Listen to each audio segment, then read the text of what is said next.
David Collins, lead singer of Playmore. Today I will be joined by my good friend and legendary tour coordinator to discuss his experience with Ozzy Osbourne. Going back to the early 1970s and 1971 at the Alexander Roller Rink with Black Sabbath, all through his experiences with Ozzy's band. This will fill in a lot of stuff and give a first-person voice to someone who was there.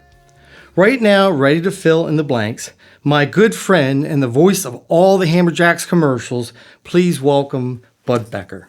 This CD is titled Black Sabbath and Other Memories of the Road. However, this is really the story of where it all started for me. If you look at copies of the contract for Black Sabbath and Humble Pie, which are included, you will see they are made out to Barry Richards and Bud Becker. Barry was my partner, but more than that, he was the base that all of our success grew out of. Barry had the ear that could hear what would become a hit, and when we booked it, it was a success. With that said, I thought it would be of interest to all of those people who have been buying the St. Luna's Memories of the Road series to see how it all came about for me. Right now, let's go back to April 4th, 1968. Better yet, the day before, April 3rd, 1968.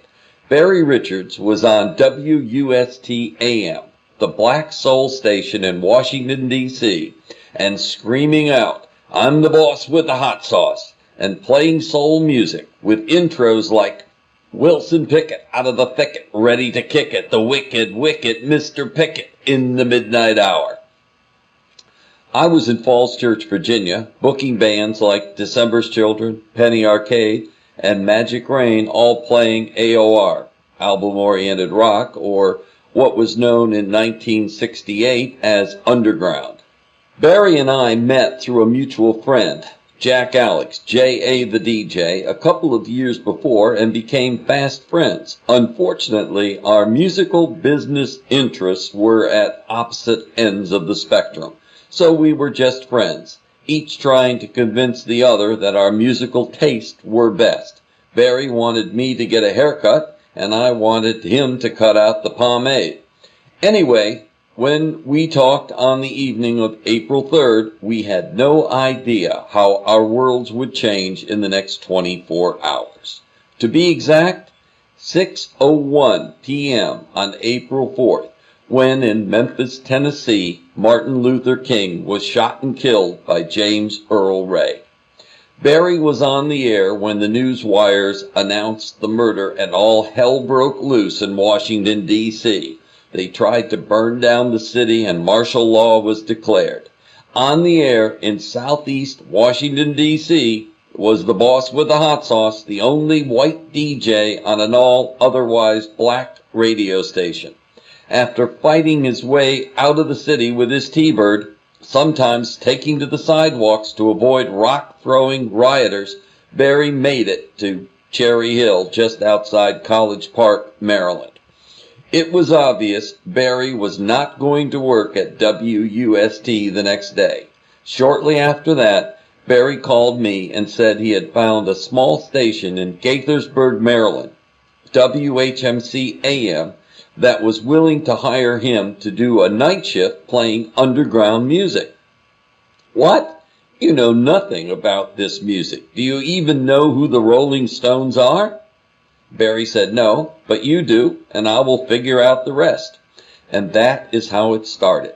The station was only 500 watts, so it was spotty at best in Falls Church, Virginia, to get on the air where I lived, but we talked on the telephone constantly for those first couple of months, and then everything started to click, and suddenly people were paying attention to what Barry was doing at night, and with that came sponsors and a demand for more of the music during the day. Next, the station became a 24-hour underground station, and Barry Richards, now your rockhead leader, was once again leading the charge. This time with the Stones, the Faces, Grin, and of course, Black Sabbath. But before we get to Black Sabbath, we need to stay with the WHMC AM story a bit longer. Up to early 1971, we were getting our bookings from the record companies who would recommend the band managers that Barry was playing for me to book. We became the kings of small halls in Maryland and Northern Virginia.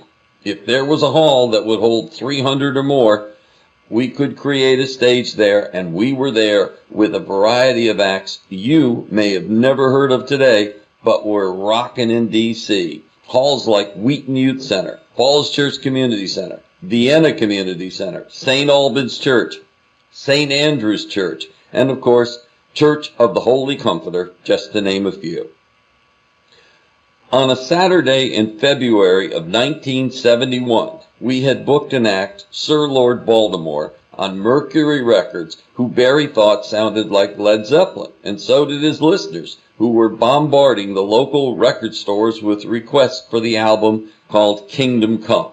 All this led to our booking Sir Lord Baltimore for an appearance at the Falls Church Community Center that night, and since Sir Lord Baltimore was selling product and had local interest, the WHMC radio sales department sold Empire Music, a record store, and Mercury Records, a live remote for the afternoon, a package with Barry doing a special shift at the record store, and Sir Lord Baltimore in the store to do autographs and be interviewed on the air. What we did not know at the time was the band was managed by Dee Anthony, whose nephew was in the band. Actually, at this point, Barry and I would have not known Dee Anthony because we were really not in that orbit on national talent managers. Anyway, as I said, Dee Anthony was known at that time in the press as, quote, a high-powered artist manager. Billboard magazine noted in their article on the band Sir Lord Baltimore that Dee Anthony's contacts in high places were strong enough to secure Sir Lord Baltimore's opening slots on tours with Black Sabbath, including 2 nights at the Fillmore East and Humble Pie, which Dee also managed.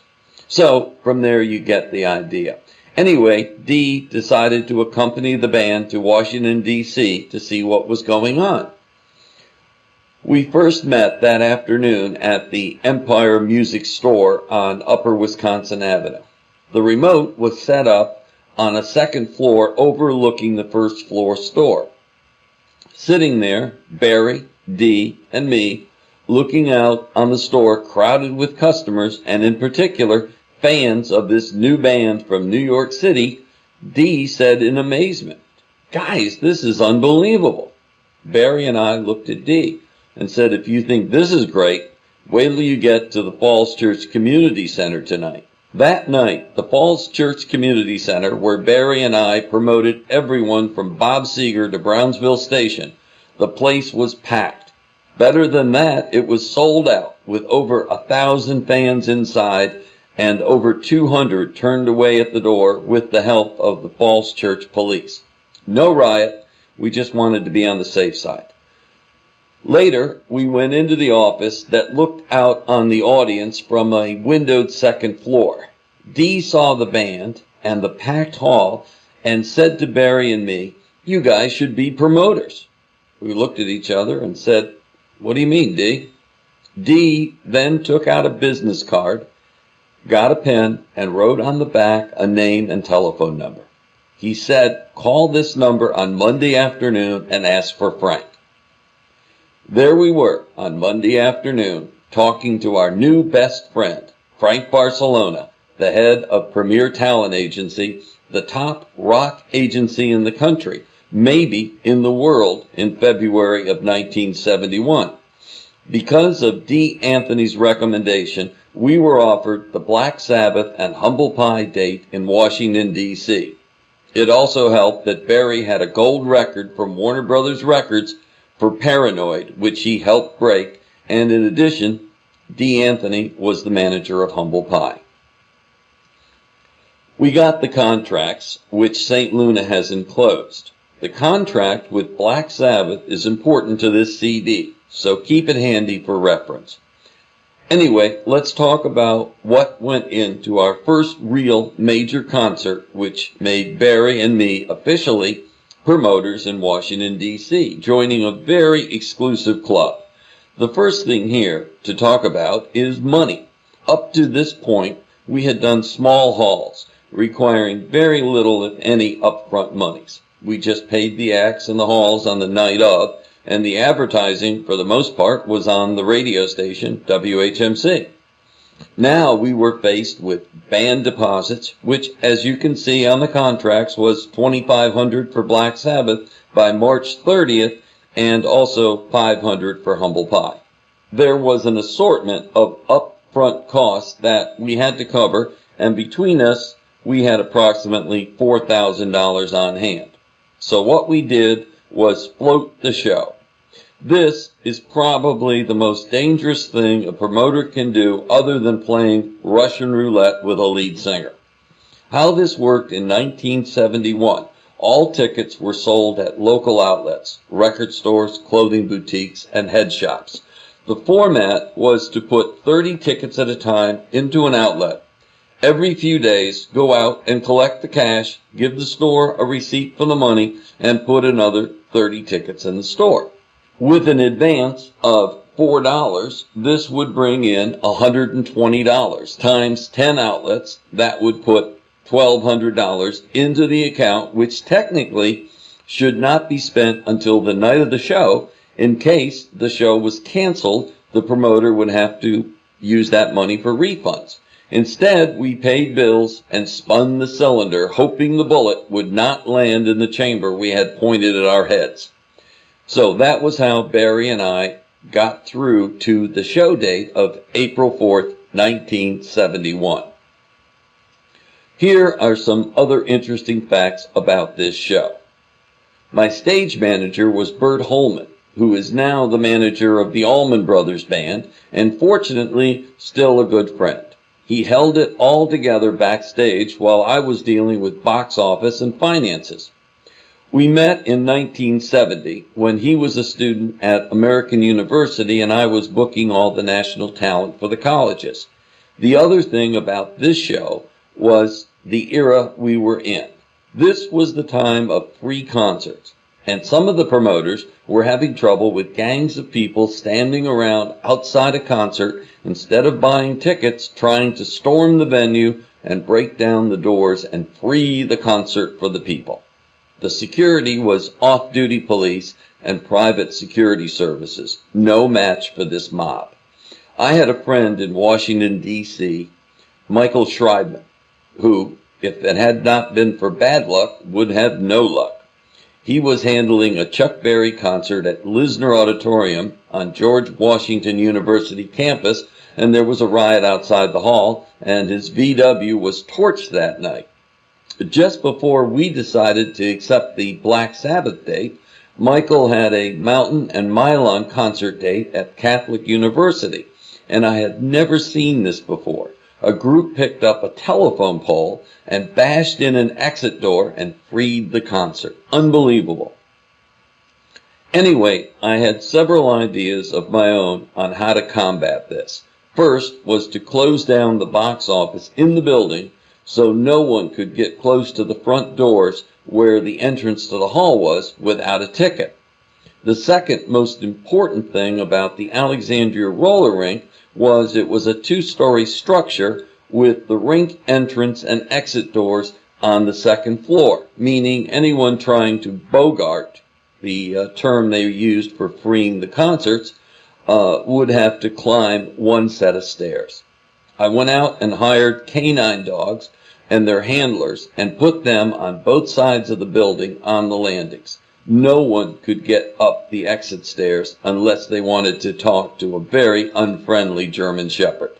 The front entrance had 2 German Shepherds on the landing and a security guard at the bottom to check everyone to make sure they had a ticket before letting them climb the stairs. Big surprise for those without a ticket, and an idea of freeing my concert.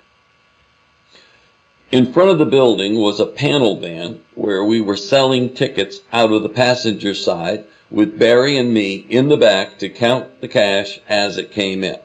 This was the scene.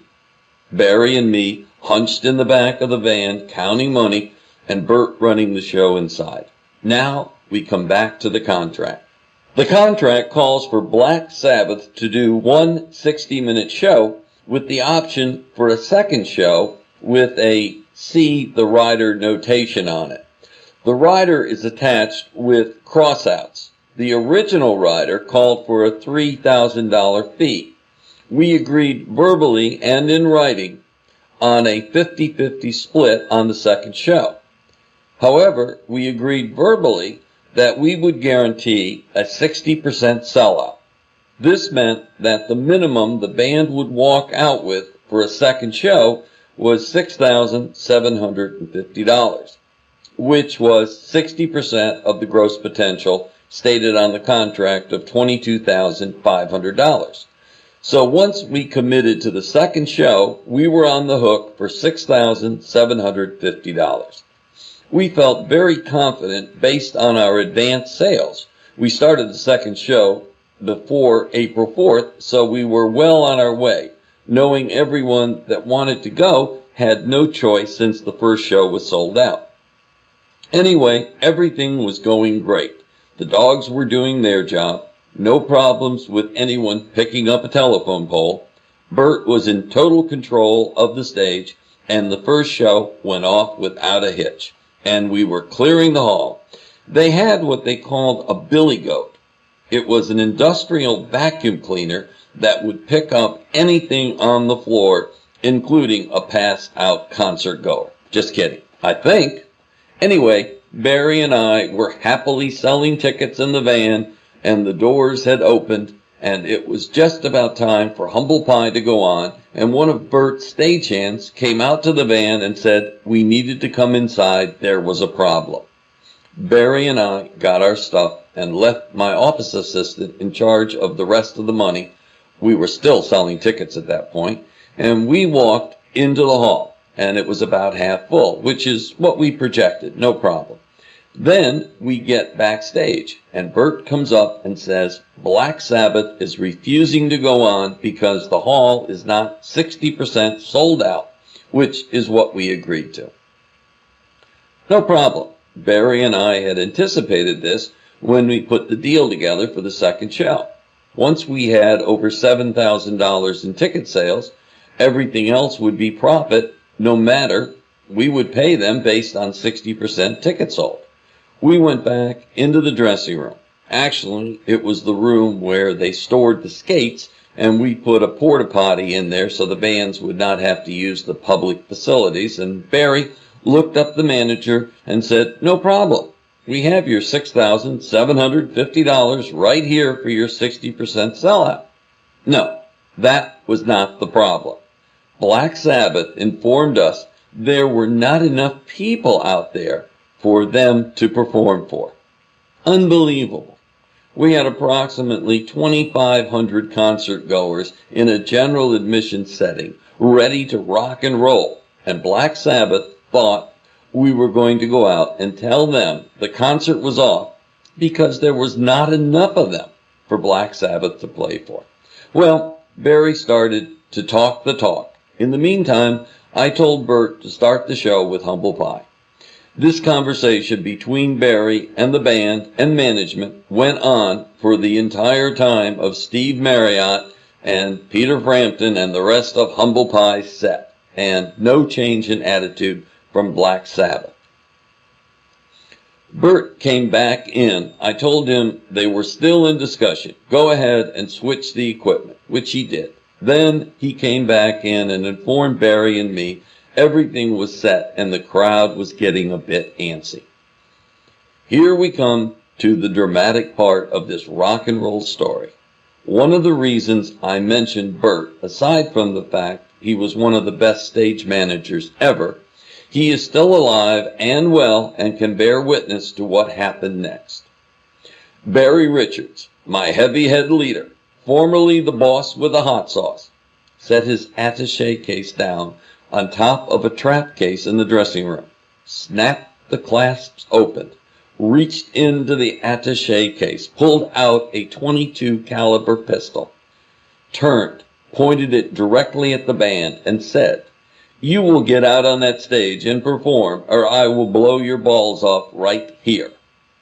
They said, "Yes, sir," and marched in a line like little soldiers and performed a wonderful set. Came off, we paid them $6,750 and never spoke of it again. How is that for rock and roll history?